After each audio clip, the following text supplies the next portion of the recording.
కోస్గి పట్టణంలో బీజేపీ శ్రేణులు bike rally నిర్వహించారు. కాంగ్రెస్ ప్రభుత్వం వచ్చిన తర్వాత ప్రజలకు 6 గ్యారెంటీల్లో ఏ ఒక్క హామీ నెరవేర్చలేదని జిల్లా అధ్యక్షుడు శ్రీనివాస్ అన్నారు.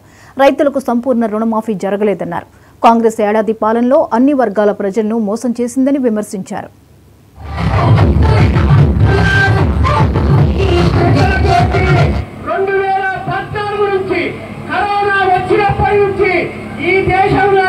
ప్రపంచంలో ఎక్కడా లేనటువంటి పేద ప్రజలకు ఉచిత రేషన్ బియ్యం ఇచ్చినటువంటి ఏకైక ప్రధాని నరేంద్ర మోడీ గారు.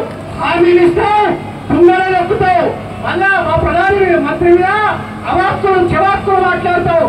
కాబట్టి ఇప్పటికైనా ఖబర్దార్ మీరు ఇచ్చిన హామీలను నెరవేర్చాలని చెప్పేసి తెలియజేస్తూ ఈ యొక్క కపట మోసాలను ప్రజల దగ్గరికి తీసుకొని వెళ్ళి ఈ యొక్క 6 హామీలు 66 అబద్ధాలు ప్రజలంతా నమ్ముతున్నారు. కాబట్టి వచ్చేటటువంటి స్థానిక గ్రామ పంచాయతీ, ఎంపీటీసీ, జెడ్పీటీసీ, మున్సిపాలిటీ ఎన్నికల్లో నిన్ను కుంటలోకి పార్టీ పెట్టేటటువంటి సమయం ఆసన్నమైందని చెప్పేసి తెలియజేస్తూ నాకు ఈ అవకాశం ఇచ్చినందుకు ధన్యవాదాలు చెప్తూ ముగిస్తా ఉన్నారు.